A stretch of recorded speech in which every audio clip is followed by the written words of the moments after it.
আর যেখানে অভয়ার মামলার শাস্তিদান রয়েছে সেখানেই সুবিচারের দাবিতে এখনো পর্যন্ত রাজ্যের মানুষও তার আওয়াজ তুলছেন এবং একই সঙ্গে অভয়ার পরিবার তারাও এখনো মনে করেন আরও কেউ দোষী রয়েছেন। একেবারে সেখান থেকে আমার অপর সহকর্মী ওয়েন্দ্রিলা আমার সঙ্গে রয়েছেন। ওয়েন্দ্রিলা, আজ যেখানে আমরা দেখতে পাচ্ছি শাস্তি ঘোষণা হবে, কিন্তু শাস্তি ঘোষণায় মূলত এখনো পর্যন্ত যেমনটা জানতে পারা যাচ্ছে যে সর্বোচ্চ শাস্তি যদি মৃত্যুদণ্ড হয় তাহলে কোথাও গিয়ে মনে হচ্ছে যে সমস্ত বিষয়টা ধামাচাপা পড়ে যাবে। অভয়ার মা এবং বাবা তারা কি বলছেন?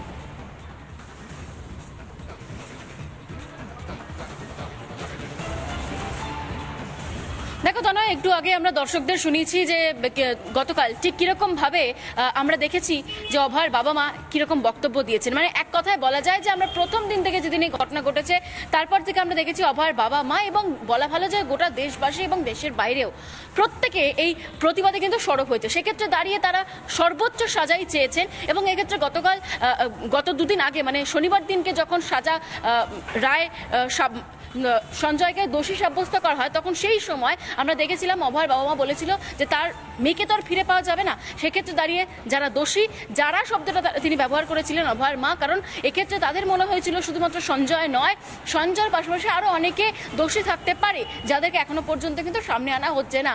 আর এই জায়গা থেকে বারবার আমরা দেখেছি অভয়ের পরিবার কঠিন থেকে কঠিনতম শাস্তির দাবি তুলেছে সঞ্জয়ের, এবং তারই পাশাপাশি যারা অন্যান্য দোষী রয়েছেন তাদেরও। এক্ষেত্রে এখনো পর্যন্ত যেটা কোর্ট জানিয়ে দিয়েছে সঞ্জয় দোষী এই ঘটনাতে, আরজি করের এই ঘটনাতে। সেক্ষেত্রে দাঁড়িয়ে তারা বলেছে আদালত যেমনটা রায় দেবে তেমনটাই কিন্তু তারা মাথা পেতে নেবে, কিন্তু তারা এতে সন্তুষ্ট নয়। গোটা তদন্ত প্রক্রিয়া তারা বলেছেন সন্তুষ্ট নয়, তার কারণ অনেকগুলো প্রশ্ন তাদের এখনো পর্যন্ত অধরাই রয়ে গিয়েছে।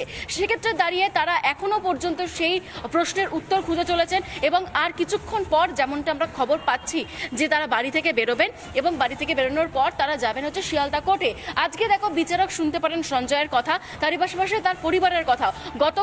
আমরা যখন চলছিল যেদিনকে দোষী সাব্যস্ত করা হয়েছিল সঞ্জয়কে, সেদিন আমরা দেখেছিলাম বিচারক যখন জানালেন যে সঞ্জয় দোষী, তারপরও নিজেকে নির্দোষ প্রমাণ করার চেষ্টা করছিলেন সঞ্জয়, এবং তারপর তিনি তখনই জানিয়ে দিয়েছিলেন যে সঞ্জয়ের সমস্ত কথা শোনা হবে আজকে অর্থাৎ সোমবার। সেই জায়গায় দাঁড়িয়ে সঞ্জয়ের যেমন কথা শোনা হবে, তার পাশাপাশি পরিবারের তরফ থেকে কি স্টেটমেন্ট থাকে অত্যন্ত গুরুত্বপূর্ণ বিষয়, কারণ পরিবার প্রথম থেকে দাবি করেছিল যে শুধুমাত্র এই ঘটনাতে সঞ্জয় নয়, সঞ্জয়ের পাশাপাশি আরও জড়িত রয়েছে অনেকেই, এবং এই আরোর তালিকাটা কারা কারা রয়েছে এখনো পর্যন্ত কিন্তু সিবিআই সেটা সাব্যস্ত করতে পারেনি, দিতে পারেনি চার্জশিট আকারে। সেই জায়গায় দাঁড়িয়ে একটা অসন্তোষ অবশ্যই রয়েছে অভয়ের বাবা মা। অর্থাৎ অভয়ের মা তিনিও কিন্তু বারংবার করে এই দাবি করছেন যে শুধুমাত্র সঞ্জয় রায় নয়, 30 থেকে 35 জন যারা দোষী তারা এখনো পর্যন্ত লুকিয়ে রয়েছে, তাদেরকে সামনে আনা সম্ভব হয়নি।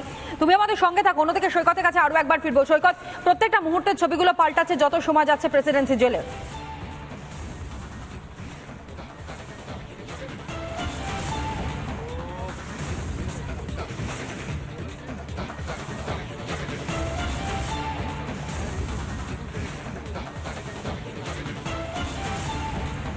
আমরা যোগাযোগ করবার চেষ্টা করবো আমাদের প্রতিনিধির সঙ্গে, কিন্তু যে ছবিটা এই মুহূর্তে দেখতে পাচ্ছেন প্রেসিডেন্সি সংশোধনাগার, এবং এখান থেকে কিছুক্ষণের মধ্যেই অর্থাৎ আর কয়েক ঘন্টা বলা চলে, এবং এখান থেকে কিন্তু বের করা হবে সঞ্জয় রায়কে। বিজেপি সাংসদ শ্রমিক ভট্টাচার্যের বক্তব্য আপনাদের সামনে তুলে ধরি, কি বলছেন তিনি? প্রাতিষ্ঠানিক খুন তাড়াতাড়ি তাকে বললো প্রথমে গুলি করে দেওয়া উচিত, তারপরে বলে এখনই ফাঁসি দেওয়া উচিত। অভিষেক বন্দ্যোপাধ্যায়ের এই বক্তব্য তো একটা জিনিস পরিষ্কার যে সরকার কিছু ঢাকতে চাইছে। জাস্টিস হারিড ইজ জাস্টিস বারিড, এটাও মাথায় রাখা দরকার। প্রকৃত অপরাধীকে আড়াল করার জন্যই আজকে তাড়াতাড়ি সঞ্জয় রায়ের ফাঁসির ব্যবস্থা করা হচ্ছে বা যাবজ্জীবনের ব্যবস্থা করা হচ্ছে। সারা দেশ, সারা পৃথিবীর মানুষ সঞ্জয় রায়কে ফাঁসি দিলে সুবিচার পাবেন না, মানুষের আবেগ এতে আহত হবে। মানুষ বিশ্বাস করে এটা প্রাতিষ্ঠানিক খুন, অনেকে মিলে এই খুনটা করেছে। এত তাড়াহুড়ো করে এই সিদ্ধান্তগুলো নেওয়া হচ্ছে কোথাও গিয়ে যেন প্রশ্ন থেকেই যাচ্ছে, এবং প্রশ্ন তুলছেন অন্যান্য রাজনৈতিক দলের নেতারা। আর একই সঙ্গে সৈকতের কাছে আমি আরো একবার ফিরবো। প্রেসিডেন্সি সংশোধনাগারের সামনে থেকে আমাদের প্রতিনিধি প্রত্যেকটা মুহূর্তের ছবিগুলো তুলে ধরছেন। সৈকত, এই মুহূর্তের কিছু পরিবর্তন কি নজরে পড়ছে?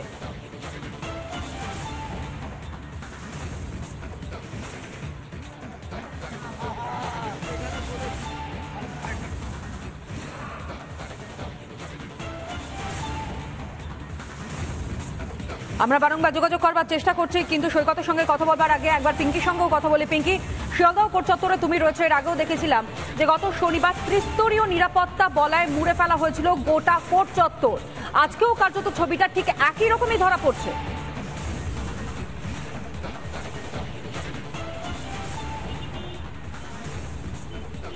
দেখো, বেশ কয়েকটা বিষয় আজকের জানানো হয়েছে যে পালন করে চলতে হবে। আশেপাশে 2-3টে দোকান যেগুলো একদম কোর্টের ঘেঁষা, সেই দোকানপাটগুলো বন্ধ করে রাখতে বলেছে পুলিশ, কারণ সেখানে অযাচিত ভিড় হতে পারে। এবং পাশাপাশি যে কোর্টে যাওয়ার মূল রাস্তা, সেই রাস্তাতে তুমি দেখতে পাচ্ছ দ্বিস্তরীয় নিরাপত্তা, অর্থাৎ প্রথম ব্যারিকেড আবার দ্বিতীয় ব্যারিকেড, যেখান থেকে সঞ্জয়কে নিয়ে যাওয়া হবে। পার্থ, সেই ছবিটা একটু দেখাও। ঠিক এই রাস্তা যেটা একদম কোর্টের দিকে চলে যাচ্ছে এবং প্রচুর পুলিশ ফোর্স। পার্থ, সেই ছবিটাও দেখাও। ইতিমধ্যেই পুলিশ ফোর্স ইতিমধ্যে ডিপ্লয়মেন্ট করা হয়েছে এবং জানা যাচ্ছে যত সময় বাড়বে এই ডিপ্লয়মেন্ট আরো কড়াকড়ি হবে।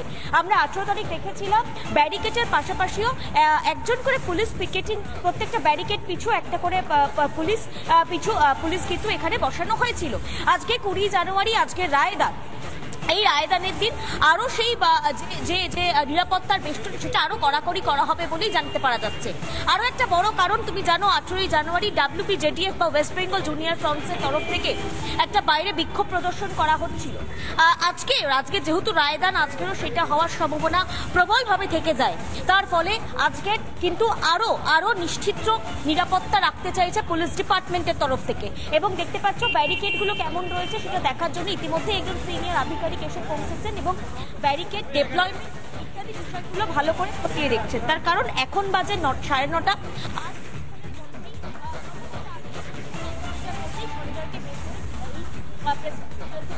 ঠিক, অর্থাৎ 9:30 এখন বাজে ঠিকই, অর্থাৎ এখনো 9:30 পর্যন্ত হয়নি, কিন্তু আর অল্প কিছুক্ষণ সময় যদি এখনো পর্যন্ত পুলিশের উচ্চপদস্থ কর্তারা তারা পৌঁছে গিয়েছেন বলেও দেখতে পাওয়া যাচ্ছে। বিকাশ রঞ্জন ভট্টাচার্য, সিপিএম সাংসদ এবং একই সঙ্গে আইনজীবী, তার বক্তব্য শুনুন।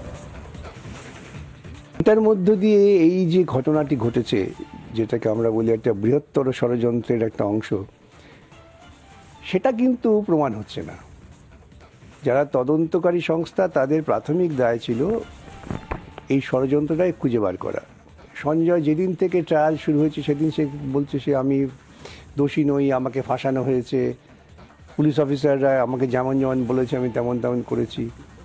তা এই বিষয়গুলো তো তদন্ত হওয়া দরকার। ন্যায় বিচার মানে এটাও না যে একজন সাজা পেল আরেকজন সাজা পেল না, সত্য কথা বলা হোক কেন মেয়েটাকে খুন করা। আর এই মুহূর্তে প্রেসিডেন্সি সংশোধনাগারের দিকে আরো একবার আমাদের নজর রাখতেই হচ্ছে। সৈকত আমাদের সঙ্গে রয়েছে। সৈকত,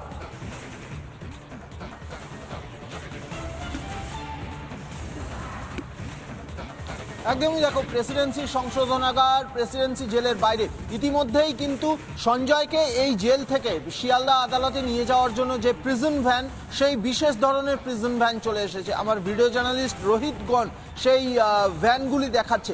একদম পেছনের দিকে সাদা যে ভ্যান দাঁড়িয়ে আছে, ওই ধরনের দুটি ভ্যান এসেছে। মূলত এই যে বিশেষ ধরনের প্রিজন ভ্যান, এই প্রিজন ভ্যানগুলির যে উইন্ডো, সেই উইন্ডোর বাইরেও একটা নেট লাগানো আছে, লোহার নেট। এই উইন্ডোগুলোর ভিতর থেকে, অর্থাৎ এই গাড়িগুলোর ভিতর থেকে যদি কেউ খুব জোরে চিৎকার করেও কিছু বলার চেষ্টা করে, তার অডিও কেউ কোনোভাবেই বাইরে আসবে না। এই যে দুটি প্রিজন ভ্যান, এবং ইতিমধ্যেই পাইলট কার চলে এসেছে, র্যাফের ফোর্স নিয়ে একটি প্রিজন ভ্যান চলে এসেছে। অর্থাৎ সঞ্জয়কে শিয়ালদা আদালতে নিয়ে যাওয়ার জন্য যে কনভয়ের গাড়িগুলি থাকবে, সেই কনভয়ের গাড়িগুলি ইতিমধ্যেই চলে এসেছে। তোমাকে একটা ক্রোনোলজি দেওয়ার চেষ্টা করছি। ঠিক সকাল 9:10 নাগাদ প্রেসিডেন্সি জেলে এই সঞ্জয়কে নিয়ে যাওয়ার জন্য এই যে বিশেষ প্রিজন ভ্যান, সেগুলি এসেছে। 9:13 নাগাদ র্যাফের ফোর্স নিয়ে একটি গাড়ি এসেছে এবং 9:13 নাগাদই জেলের চলে এসেছে এই কনভয়ের একদম প্রথমে যে পাইলট কারটি থাকবে, সেই পাইলট কার। অর্থাৎ সঞ্জয়কে আজকের শিয়ালদা আদালতে 12:30টার মধ্যে, 12:30টার অনেকটা আগে নিয়ে যাওয়া হবে। তার জন্য প্রস্তুতি কার্যত তুঙ্গে। যে পুলিশ কর্মীরা তাকে বলতে গেলে এসকর্ট করে নিয়ে যাওয়ার দায়িত্বে রয়েছেন, তারাও ইতিমধ্যে চলে এসেছেন। ঠিক সকাল 10:30 থেকে পৌনে 11টা নাগাদ। নজর রাখুন সৈকত, প্রত্যেকটা মুহূর্তে সেই খবরগুলোই তোমাদের মধ্য দিয়ে আমরা তুলে ধরবার চেষ্টা করবো। আপাতত ধন্যবাদ জানাই। আর এই সংক্রান্ত সমস্ত খবর সবার প্রথম আপনাদের সামনে আমরা তুলে ধরবো, কিন্তু এখন সময় ছোট্ট একটা বিরতির, ফিরে আসছে এক্ষুনি। দেখতে থাকুন রিপাবলিক বাংলা।